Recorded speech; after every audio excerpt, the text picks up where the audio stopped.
মুখে দিলেই মিলিয়ে যাবে এমন একটি পিঠা রেসিপি আজকে শেয়ার করব। হ্যালো সবাইকে, আসসালামু আলাইকুম। Welcome back to my channel simple cooking recipe. Simple cooking রেসিপিতে আরও একটি নতুন রেসিপি দেখার জন্য সবাইকে স্বাগত জানাচ্ছি। আজকের পর্বে আমি আপনাদের সাথে শেয়ার করব খুব সহজ একটা পিঠা রেসিপি। একদম নরম তুলতুলে আর মুখে দিলে একদম মিলিয়ে যাবে। এই পিঠাগুলো খেতে ভীষণ ভালো লাগে।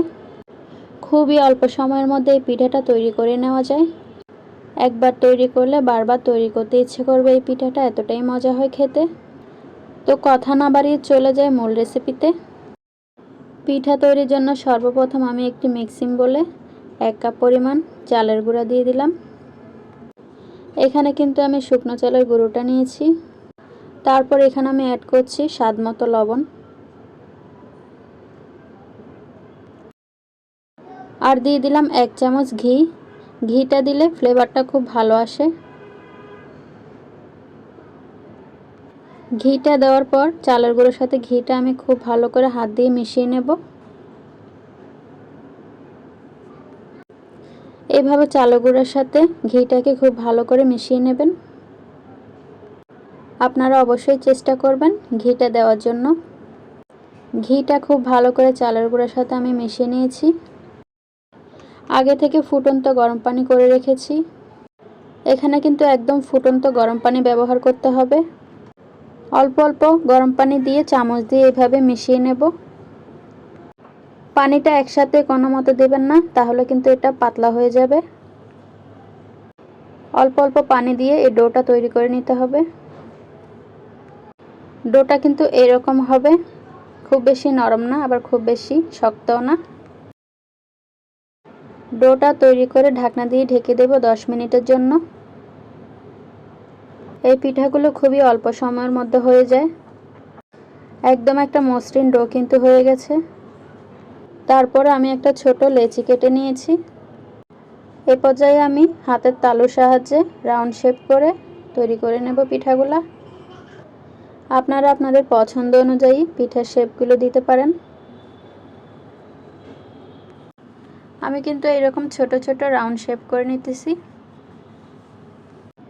খুব বেশি বড় করিনি, এইরকম সাইজের করেছি। এই পিঠাটা তৈরি করার সময় আরেকটু বড় হয়ে যাবে, সেই জন্য আমি এই সাইজের করেছি, একদম ছোট ছোট সাইজের। আরও একটা আমি তৈরি করে দেখাচ্ছি। একইভাবে রাউন্ড শেপ করে নিতেছি, দেখতেই পাচ্ছেন। ঠিক একইভাবে সবগুলো পিঠা আমি তৈরি করে ফিরে আসছি।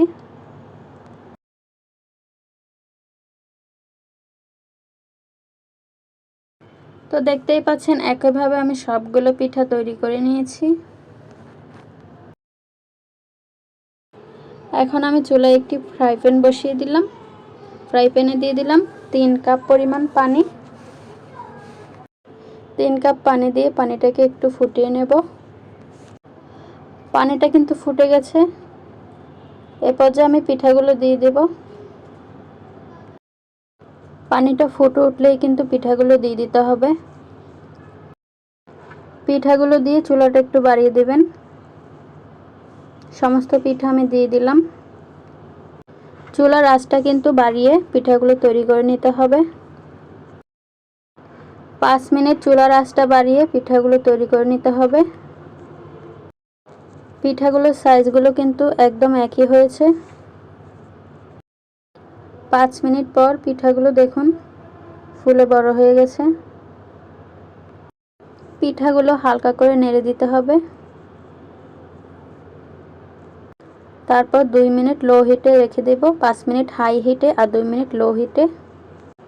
2 মিনিট লো হিটে রাখার পর এখন এখানে আমি দিয়ে দিলাম 500 গ্রাম লিকুইড গরুর দুধ।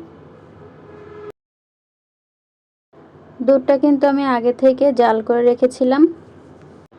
এখানে আমি 500 গ্রাম লিকুইড দুধ ব্যবহার করেছি। তারপর এখানে আমি একটা বাটি নিয়েছি। বাটির ভিতর 1 চামচ শুকনো চালের গুঁড়ো নিয়েছি। শুকনো চালের গুঁড়োর সাথে সামান্য পানি দিয়ে এটাকে আমি গুলে নেব। দেখুন এইভাবে কিন্তু গুলে নিতে হবে। চালের গুঁড়োটা পানির সাথে মেশানো হয়ে গেলে এটাকে আমি সাইডে রেখে দেব। আর এইদিকে দুধের সাথে পিঠাগুলো খুব ভালো করে মিশে গেছে, একদম সেদ্ধ হয়ে গেছে পিঠাগুলো। এখন এখানে 2টা এলাচ থেতো করে দিয়ে দিলাম। এলাচটা যদি আপনাদের পছন্দ না হয় সেক্ষেত্রে আপনারা নাও দিতে পারেন। এলাচটা দিয়ে খুব ভালো করে নেড়েচেড়ে দিতে হবে। খুব ভালো করে নেড়েচেড়ে দেওয়ার পর এই পর্যায়ে যে শুকনো চালের গুঁড়োটা মিশিয়ে রেখেছি পানির সাথে, শুকনো চালের গুঁড়োটা দিয়ে দিলাম। চালের গুঁড়োটা দেওয়া হয়ে গেলে খুব ভালোভাবে মিশিয়ে দেব। এখন আর 4 থেকে 5 মিনিটের মতো কুক করে নেব। পিঠাটা কিন্তু ধীরে ধীরে অনেকটাই ঘন হয়ে গেছে দেখুন।